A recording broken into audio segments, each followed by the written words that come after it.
Hello, Ray. Remember me? How are you? Call me Casey. Casey, I'm Ray. Nice to meet you. You too. We're giving out these DVDs. Okay, they're free. Alright. Inside and see what the issues are.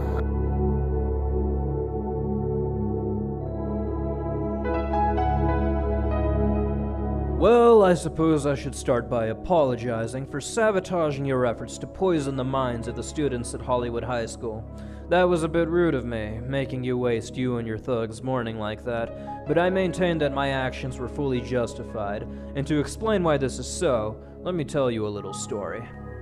Once upon a time, when I was also a young, impressionable high school student, I was the victim of someone just like you. I was quite clever, being one of the top students of my class, but I was also very gullible and naive. Most young people are. And while I am still quite young and much more naive and far less cynical than I will be in the future, I'm also not stupid. I never was, but I was once gullible enough to believe stupid things. You see, a few years ago, I was walking to school on a morning much like the one in which you decided to hand out your pseudoscientific documentary, when a stranger much like yourself handed me a free DVD. The title of that DVD was Loose Change, and the content of that video changed my life forever. It's amazing how easily anyone can take a phenomenon, spin the science to meet whatever agenda needs to be met, and convince anyone who doesn't understand how science works that a legitimate case is being presented. By the end of that day, I was absolutely convinced that the United States government had orchestrated the events of September 11 by flying drones into skyscrapers, bringing the buildings down with bombs, firing a missile at the Pentagon, and blowing up a ditch in Shanksville, Pennsylvania. Though I had no knowledge of physics or engineering, I thought that watching a documentary that pointed out all the alleged problems with 9/11 was sufficient to justify my becoming a 9/11 truther. I preached the truth of government conspiracy to anyone who would listen, and I basked in the subsequent negative attention that I received because I was a martyr in the name of truth and patriotism. I wrote a 40-page essay for a research project in my English class that detailed the truth about 9/11. The 9/11 conspiracy was all that I ever talked about, and the toll that my obsession took on my relationships with family and friends was made bearable by the thought that I was sacrificing myself for the greater good.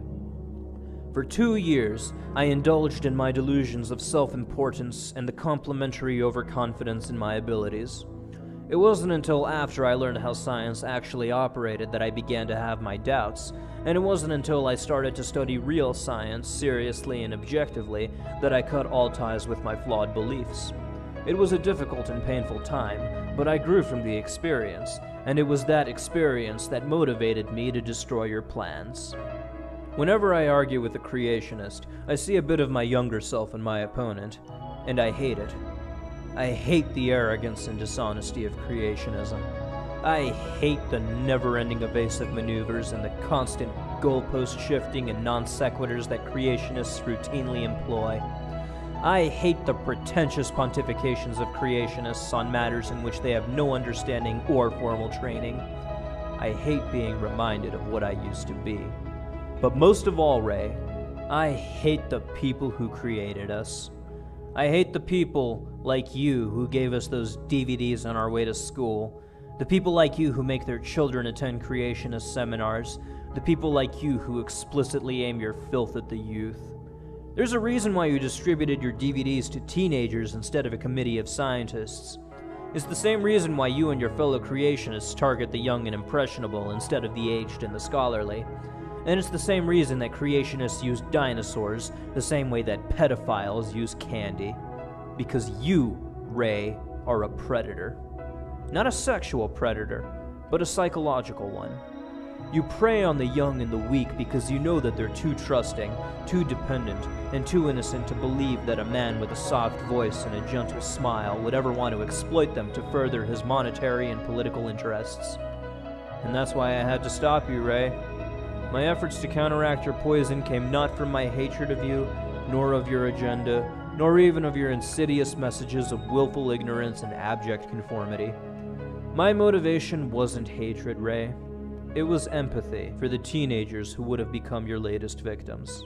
By now, Ray, many YouTubers have addressed your documentary, so I will not reiterate many of the technical points that you've already heard. I will not waste time explaining why the explosion of nothing into everything has nothing to do with evolution, nor why the assembly of a rose from nothing is an irrelevance to the theory, nor why evolution has nothing to do with atheism or Christianity. Instead, I will focus on your failure to understand how science actually operates and what evolutionary theory actually predicts, and I will subsequently compare the real science to the lame caricature that you've crafted. My rebuttal to evolution versus God comes in 3 tiers: how science actually operates, observable and testable evidence for evolution, and all kinds of BS. So now that we've dispensed with the preliminaries, Mr. Comfort, let's proceed with the evisceration of your sad excuse for a documentary.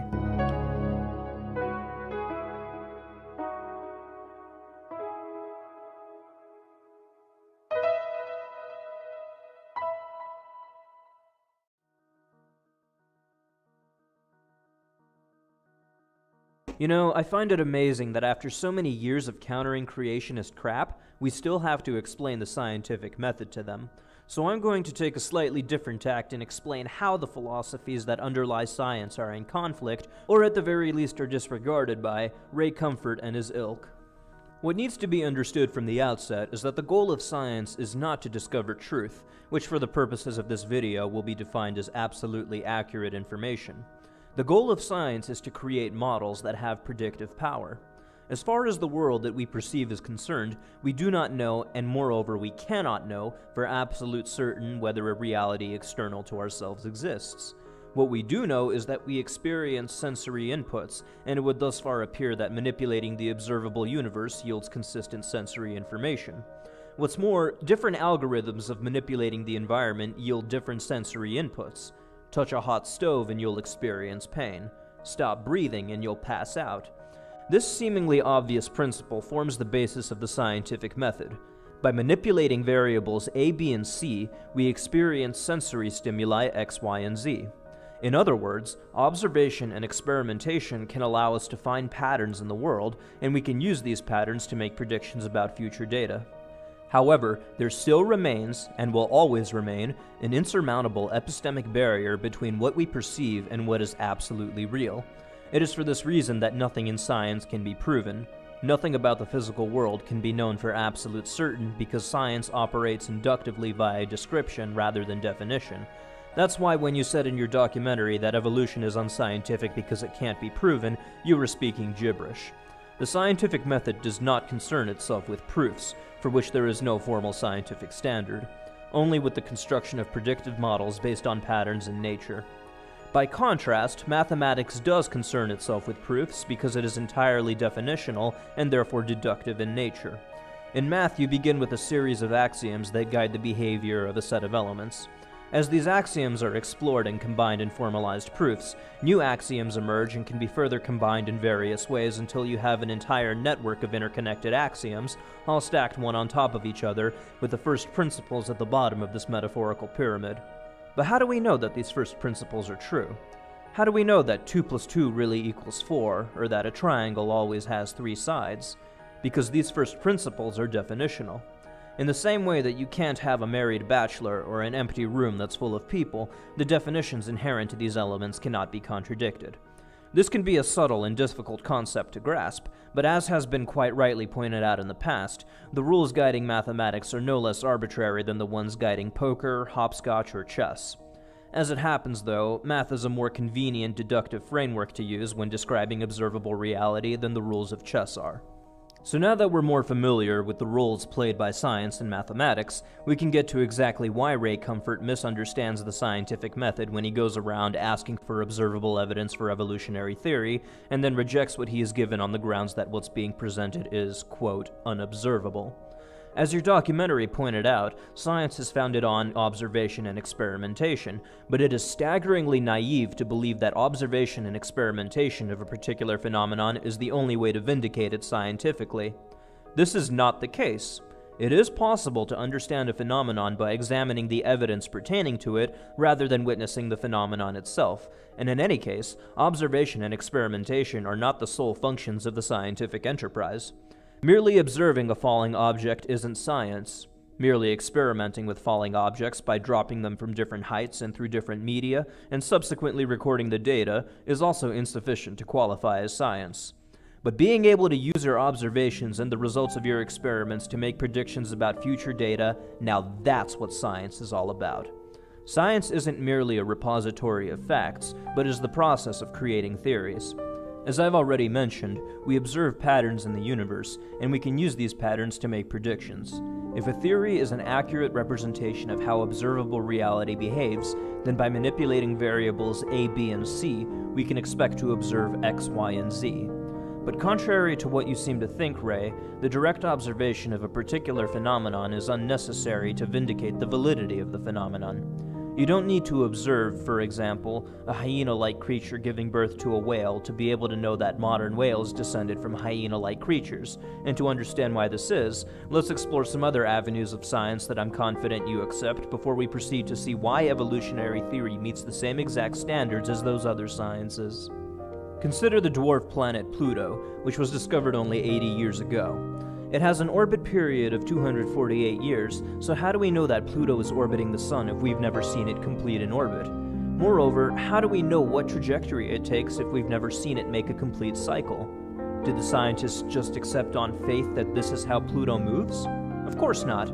By measuring its motion and distance and plugging in the values to the equations that guide orbital mechanics, not only did we learn how Pluto moves, but we have the ability to determine, for example, where in space Pluto was 1,000 years ago and where exactly we should expect to find it 1,000 years from now.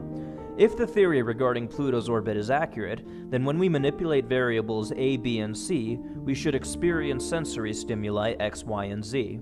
Though we've never seen Pluto complete its orbit, it has successfully conformed to every prediction involving its motion through space, and so we have very good reason to believe that Pluto's motion conforms to Newton's and Kepler's laws, as well as Einstein's relativistic corrections. Another such example is that of the existence of protons. No one has ever observed an individual proton, so how do we know that they exist? And moreover, how is it that we know their size to such a high degree of accuracy? Well, at the time of the proton's discovery, it was believed that the atom was a series of negatively charged electrons surrounding by the positively charged analog of pudding, which inspired this model's name. It had been suggested, however, that a particle acting as the positive equivalent of electrons was present in the atom rather than just an atomic background saturated with positive charge. In the early 1900s, Ernest Rutherford experimented with alpha particles and gold foil to determine the nature of atoms. Alpha particles have a positive charge, and so firing them at the gold foil should yield very telling results. If the atom was a mess of electrons surrounded by a background that countered their charge, then the alpha particles should pass through the foil without incident. However, if there existed a positive analog of electrons within the atom, the positive charge of the alpha particles should cause them to be deflected when they come close to that positive particle, thereafter referred to as the proton. And this is exactly what Rutherford witnessed.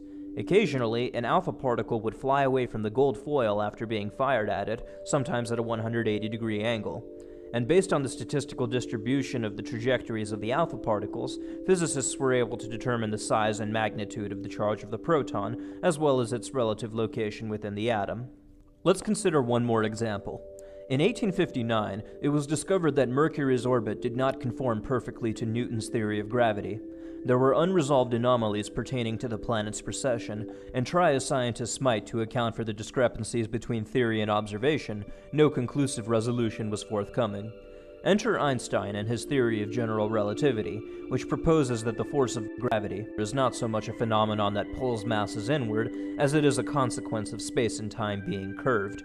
Space and time were once considered abstract mathematical externalities with no physical basis, but general relativity proposes that these are very much physical phenomena and that they could be distorted, affecting mass and energy as they do so in the same way that bending and twisting a canvas can change the painting that's colored on it.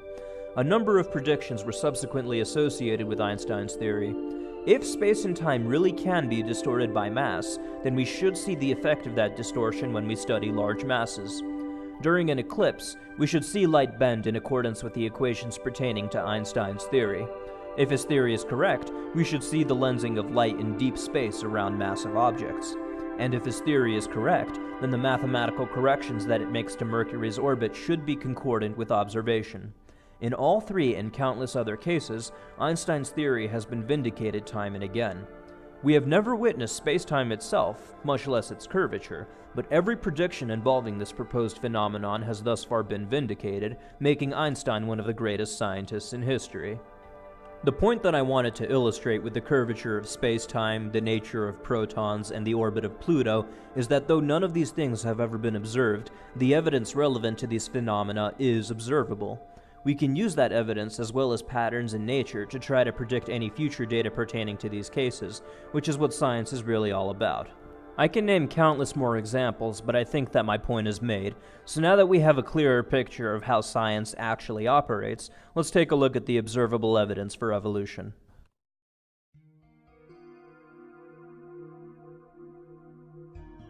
Give me something I can see, observe, and test for Darwinian evolution. Those were your words in Evolution versus God, Ray, and now I shall oblige you. If humans and other species of primate came from a common ancestor, we should find evidence of this in our DNA. First, let's take a step back and consider evolution from the perspective of Darwin. He proposed a metaphorical tree of life whose branches were defined by the Linnaean taxonomic classification scheme. That is, the familial relationships between life forms were organized around their morphologies. Darwin published Origins almost a century before the discovery of DNA, which was later used as one of the primary bases for classifying organisms in what's now known as phylogenetics. If evolutionary theory is correct, then when we compare Linnaean hierarchies to genetic ones, we should expect a significant overlap. And this is exactly what we find. DNA cross-confirms Linnaean taxonomy more than 80% of the time. In other words, DNA tells the same story as Darwin's tree of life. DNA is also incredibly useful for determining various aspects of populations.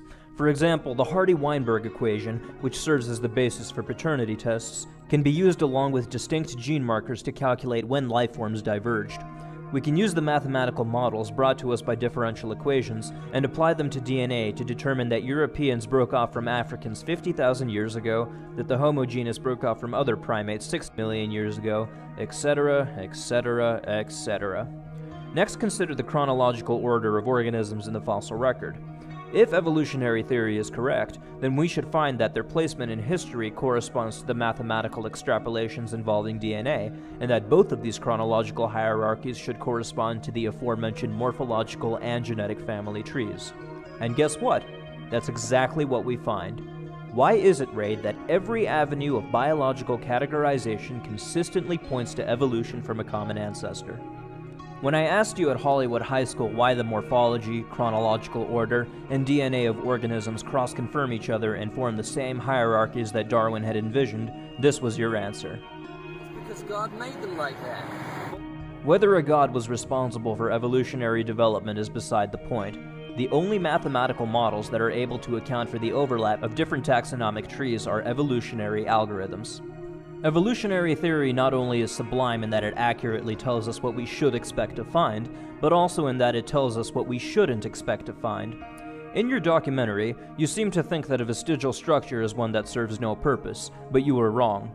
A vestige is a structure whose function has changed, but it doesn't necessarily have to be useless. It's also useful to define the related term atavism, which refers to the reappearance of a characteristic unique to an organism's ancestor. The relevance of atavisms and vestiges to evolutionary theory is that if we all came from a common ancestor, our DNA should have metaphorical extra baggage from our ancestors, and that should be expressed both molecularly and morphologically. Moreover, the extra baggage can belong only to the lineage of the organism in question. We expect to occasionally find semi-functional tails in humans, remnants of teeth in birds, and hind fins on dolphins as extra baggage from their ancestors, but we also expect to never find bones or their remnants in invertebrates, cellulose in animal cells, or memories on amphibians because these features are not found in any organisms in these examples' respective ancestries. The fact that atavisms and vestiges fulfill this prediction with zero contradictions with any of the hierarchies that I've already mentioned serves as extremely powerful evidence that all organisms descended from a common ancestor. In fact, evolution is the only theory capable of explaining psychological atavisms and vestiges. One example of such is of human infants instinctively knowing how to float when placed in water before losing this ability after a few weeks, and another is of the ability of over a third of all infants to use the palmar grasp reflex to support their own body weights with their hands and feet, which is a feature prevalent in juvenile members of other species of primates that is used to keep the baby latched onto the mother. Because there are no grip points on a human female for her baby, this reflex is vestigial, and like the aforementioned flotation reflex, it generally disappears in a matter of weeks. Again, only evolutionary theory is capable of explaining the existence of this extra baggage. Yet another prediction that evolution has accurately made concerns indigenous retroviruses, which can be regarded as vestiges at the molecular level. When a virus enters a germ cell belonging to the host, its genetic material becomes permanently integrated with its host's DNA, and since DNA is passed on to the next generation of organisms, the ERV also gets passed on. If all organisms came from a common ancestor, then the distribution of ERVs in the genomes should reflect that. In other words, a typically 500 base pair long ERV within the 3 million base pair long human genome must be identical both in sequence and location to an ERV found in other species of primates. Evolution is the only probable candidate for the existence of shared ERVs because the odds that a single ERV integrated itself into an identical location in two different organisms is approximately 1 in 3 billion. If evolutionary theory is correct, then we should expect to find at least one common ERV between humans and chimps. As it happens, we share about a dozen identically placed and identically sequenced ERVs with chimps. In addition to this, studies of ERVs and other genomes have yielded statistical distributions of ERV parallels that allow us to categorize organisms by maximizing the number of shared ERVs and minimizing the number of differing ones.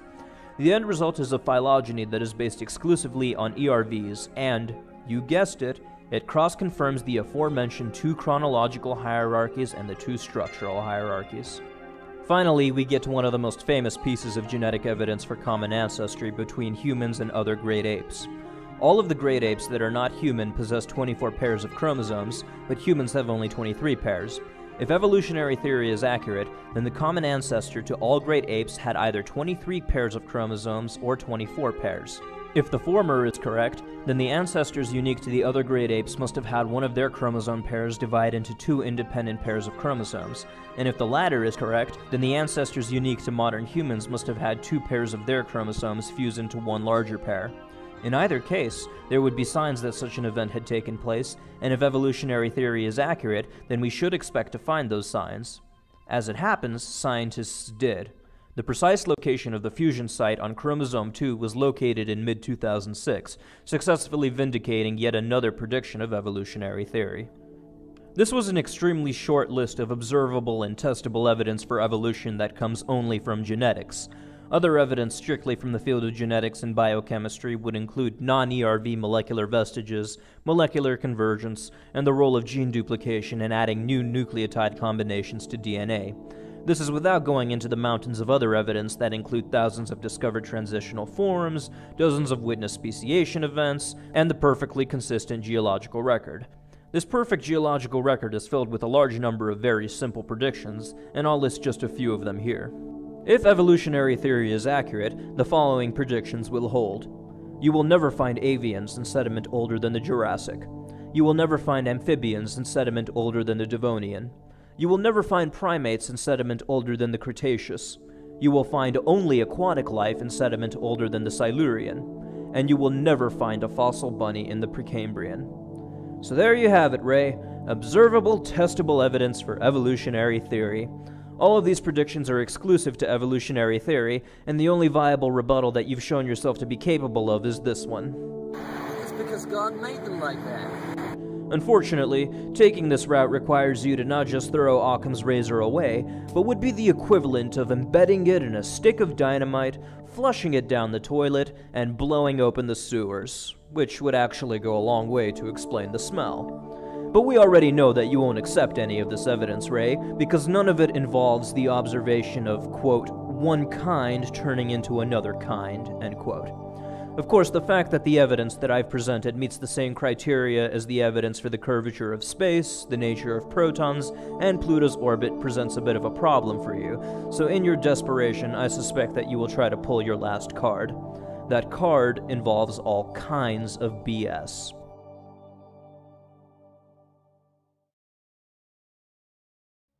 When I talked to you at Hollywood High School, Ray, I gave you the aforementioned piece of evidence for evolution regarding the consistent corroboration of Linnaean taxonomic trees with genetic and chronological ones. Now, just so that we have some perspective on your position, Ray, you claim to have the ability to refute 150 years worth of data from fields as diverse as biochemistry, paleontology, nuclear physics, and genetics, yet you did not know what phylogeny or Linnaean taxonomy are or why they're critical to the theory of evolution. In fact, when we were talking about Carolus Linnaeus, you asked me if he believed in kinds, presumably because he was a creationist who was born 100 years before Darwin. Unfortunately for you, however, Linnaeus was the one who invented the classification scheme of kingdom, phylum, class, order, family, genus, and species, and it is that classification scheme that I will be using for the remainder of this segment. I mention your ignorance of these topics not to score a cheap shot, Ray, but to outline your monumental arrogance. If you don't know how to use a voltmeter, you don't tell an electrician how to do his job. If you don't know how to change a pipe, you don't tell a plumber how to do his job. If you don't know how to safely use pesticides, you don't tell an exterminator how to do his job. If you don't know anything about lighting or focus, you don't tell a photographer how to do his job. And if you don't know anything about science, Ray, you don't tell scientists how to do their jobs. In your video, you demanded observable evidence of one kind turning into another kind. As this was the central point of your documentary, all that I need to do to disprove your entire film is to demonstrate that your demand is incoherent. We need to address the issue of kind once and for all. I quote the following statement from you verbatim, Ray. Quote, "Darwin spoke of a change in kinds," end quote. But of course he never did. This was a bald-faced lie. What Darwin did describe was the divergence of Linnaean ranks, but at no point did he use the word that you seem to adore. I realize that polysyllabic words and their definitions may be difficult for creationists to grasp, Ray, but that's no excuse to throw 3 centuries of biology out the window and opt to use a word with no taxonomic correspondence. You may protest that it's unreasonable to ask you to present an objective taxonomy for kinds, Ray, but you would be wrong. Every discipline in science has some form of taxonomy, some objective set of criteria that has to be met in order to classify the units of information that are being studied. This is done to eliminate ambiguity and to find relationships, because as we've established earlier, finding patterns in nature is critical to the scientific method, and vague definitions leave the door open to equivocation and goalpost shifting. That is unacceptable. In chemistry, atoms are identified by the number of protons that they have, and their corresponding ions and isotopes are identified by their electrical charge and the number of neutrons that they have, respectively. In quantum mechanics, subatomic particles are identified by the values of their spin, rest mass, charge, and composition if they're not elementary.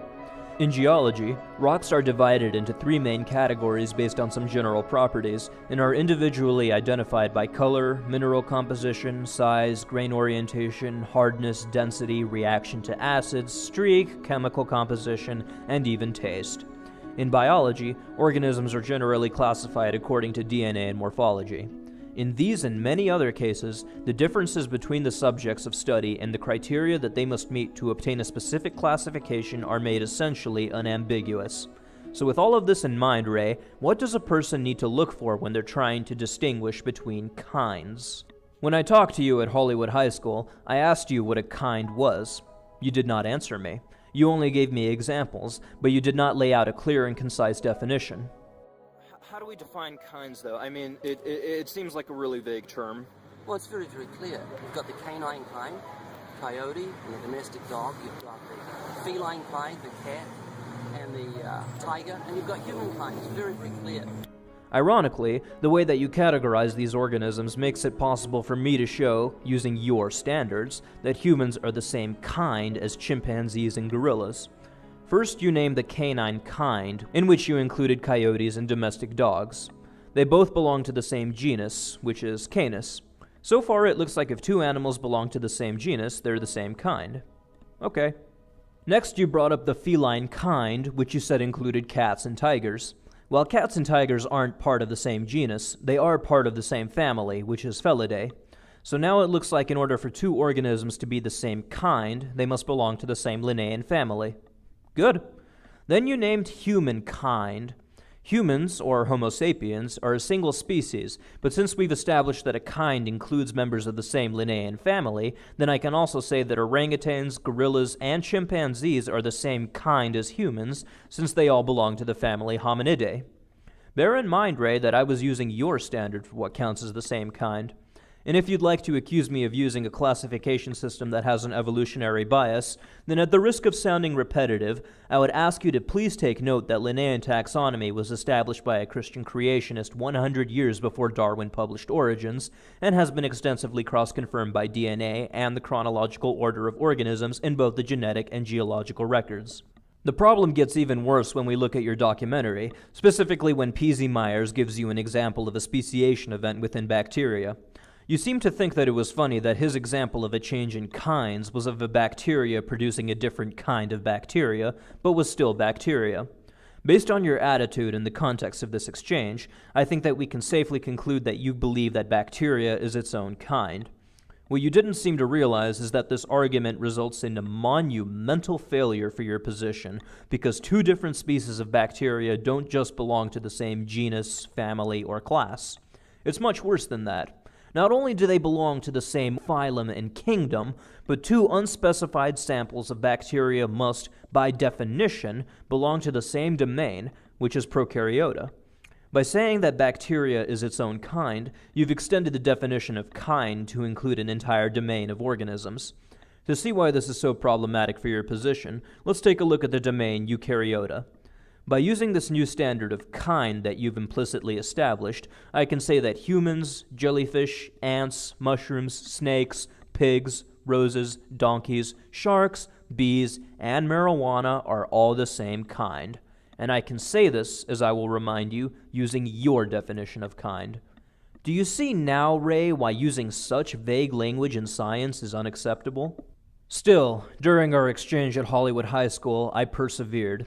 I wanted you to give me an objective method that I could use to distinguish between kinds, and then you said this. It's very, very clear.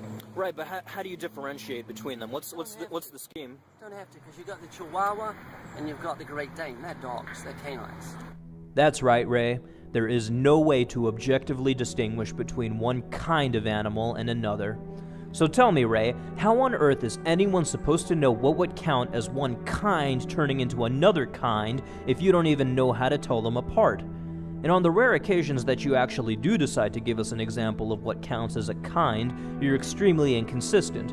In the example that you just gave me, Chihuahuas and Great Danes both belong to the same subspecies, Canis lupus familiaris. That being the case, we can define a kind as a subspecies. Well, as I'm sure you already know, not only have we seen subspecies producing new subspecies, which is microevolution, we've witnessed no fewer than 30 speciation events, vis-a-vis macroevolution. But you always dismiss these examples, claiming that they belong to the same kind, and then you shift the goalpost to the next taxonomic level. This never-ending game would almost be comical if it weren't so blatantly dishonest of you. I mean, come on, Ray. You've spanned the entire Linnaean ladder simply by shifting the goalposts of what would count as a change in kinds. And by playing this pathetic little word game of yours, you can dodge the evidence for evolution forever. The only evidence that would ever satisfy you, Ray, is evidence of things that you know isn't predicted by evolutionary theory, like cats giving birth to crocoducks. So in summation, Ray, the reason that no one has ever been able to show you a satisfactory example of a change in kinds is because you don't know what a kind is, and you refuse to provide an objective criteria to help us define and distinguish between them. Come on, Ray, at what point do two organisms cease to be the same kind? What's the threshold? Is it a certain number or percentage of morphological differences? A certain number or percentage of genetic differences? Or is a kind more likely whatever it needs to be in order to allow you to shift the goalposts indefinitely? As I've just shown, Ray, when words mean whatever they need to at the time that you're telling a particular lie, you sacrifice consistency, and as a result the definition of kind can range from subspecies to domain. It's clear from your attitude, your pretensions to moral and intellectual superiority over the men and women who are sincerely passionate about the subjects on which you pontificate, and your willful ignorance of even the most cursory aspects of evolutionary theory, that evolution versus God is just an overhyped, emotionally manipulative, and unintelligible conglomeration of dishonesty and stupidity. It was clearly meant for an unsophisticated audience who have either already been indoctrinated into your malodorous flavor of religious extremism, or have only the most basic understanding of science, and it is for that reason that minors are, as with every other creationist presentation, the ideal targets for your video. Look at those children, Ray. Watch as they're injected with the pseudo-intellectual poison that you and your contemporaries have wrought. If you've heard that dinosaurs lived millions of years ago, dear oh dear. So we're going to have to take that out. We certainly don't want that in our textbook. Okay, we need to take that out of the textbook because we don't want that in our textbook, do we? No way. So what do we need to do about dinosaurs being millions of years old? We need to take that out of there, yeah. So what should we do with that? We need to take that out of the textbook. What are we going to do about this, guys? We need to take it out. Yeah, let's get rid of that. So what do we need to do about that?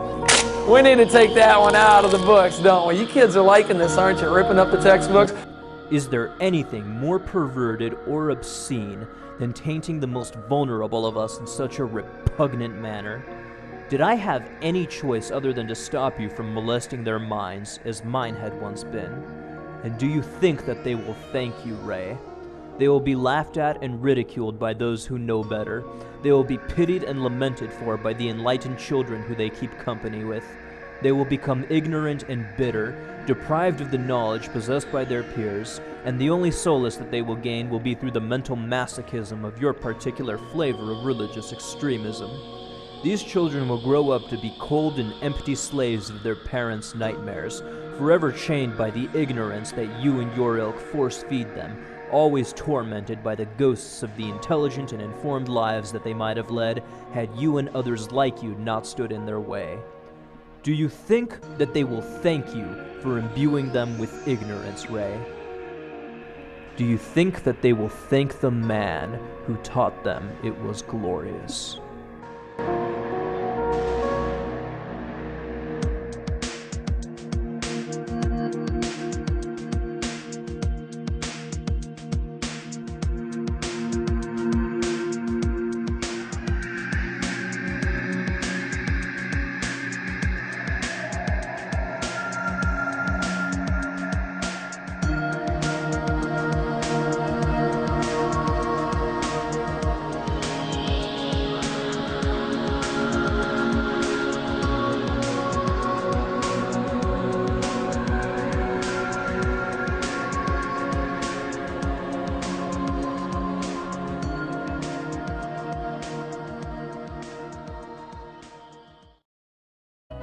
And that's why I had to stop you, Ray. My efforts to counteract your poison came not from my hatred of you, nor of your agenda, nor even of your insidious messages of willful ignorance and abject conformity. My motivation wasn't hatred, Ray. It was empathy for the teenagers who would have become your latest victims. By now, Ray, many YouTubers have addressed your documentary, so I will not reiterate many of the technical points that you've already heard.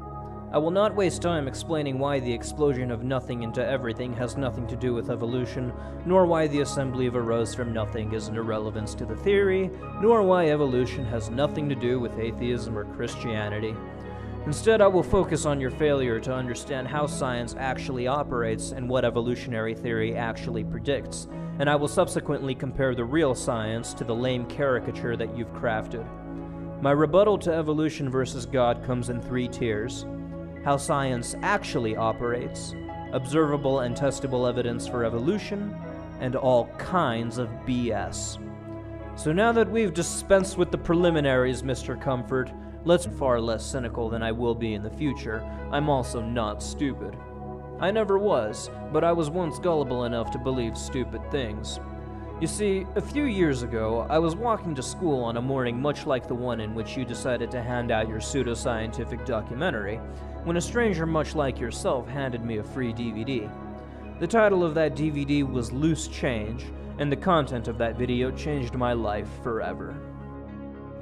It's amazing how easily anyone can take a phenomenon, spin the science to meet whatever agenda needs to be met, and convince anyone who doesn't understand how science works that a legitimate case is being presented. By the end of that day, I was absolutely convinced that the United States government had orchestrated the events of September 11 by flying drones into skyscrapers, bringing the buildings down with bombs, firing a missile at the Pentagon, and blowing up a ditch in Shanksville, Pennsylvania. Though I had no knowledge of physics or engineering, I thought that watching a documentary that pointed out all the alleged problems with 9/11 was sufficient to justify my becoming a 9/11 truther. I preached the truth of government conspiracy.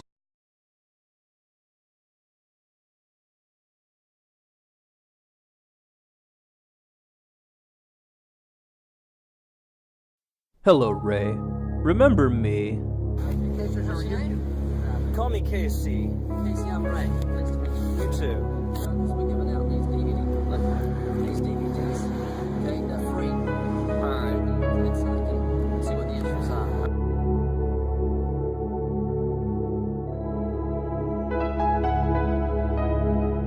Well, I suppose I should start by apologizing for sabotaging your efforts to poison the minds of the students at Hollywood High School. That was a bit rude of me, making you waste you and your thugs' morning like that, but I maintain that my actions were fully justified, and to explain why this is so, let me tell you a little story. Once upon a time, when I was also a young, impressionable high school student, I was the victim of someone just like you. I was quite clever, being one of the top students of my class, but I was also very gullible and naive. Most young people are. And while I am still quite young and much more naive in maneuvers and the constant goalpost shifting and non sequiturs that creationists routinely employ, I hate the pretentious pontifications of creationists on matters in which they have no understanding or formal training. I hate being reminded of what I used to be. But most of all, Ray, I hate the people who created us. I hate the people like you who gave us those DVDs on our way to school. The people like you who make their children attend creationist seminars. The people like you who explicitly aim your filth at the youth. There's a reason why you distributed your DVDs to teenagers instead of a committee of scientists. It's the same reason why you and your fellow creationists target the young and impressionable instead of the aged and the scholarly. And it's the same reason that creationists use dinosaurs the same way that pedophiles use candy. Because you, Ray, are a predator. Not a sexual predator, but a psychological one. You prey on the young and the weak because you know that they're too trusting, too dependent, and too innocent to believe that a man with a soft voice and a gentle smile would ever want to exploit them to further his monetary and political interests. To anyone who would listen, and I basked in the subsequent negative attention that I received because I was a martyr in the name of truth and patriotism. I wrote a 40-page essay for a research project in my English class that detailed the truth about 9/11. The 9/11 conspiracy was all that I ever talked about, and the toll that my obsession took on my relationships with family and friends was made bearable by the thought that I was sacrificing myself for the greater good. For 2 years, I indulged in my delusions of self-importance and the complimentary overconfidence in my abilities. It wasn't until after I learned how science actually operated that I began to have my doubts, and it wasn't until I started to study real science seriously and objectively that I cut all ties with my flawed beliefs. It was a difficult and painful time, but I grew from the experience, and it was that experience that motivated me to destroy your plans. Whenever I argue with a creationist, I see a bit of my younger self in my opponent, and I hate it. I hate the arrogance and dishonesty of creationism. I hate the never-ending evasive maneuvers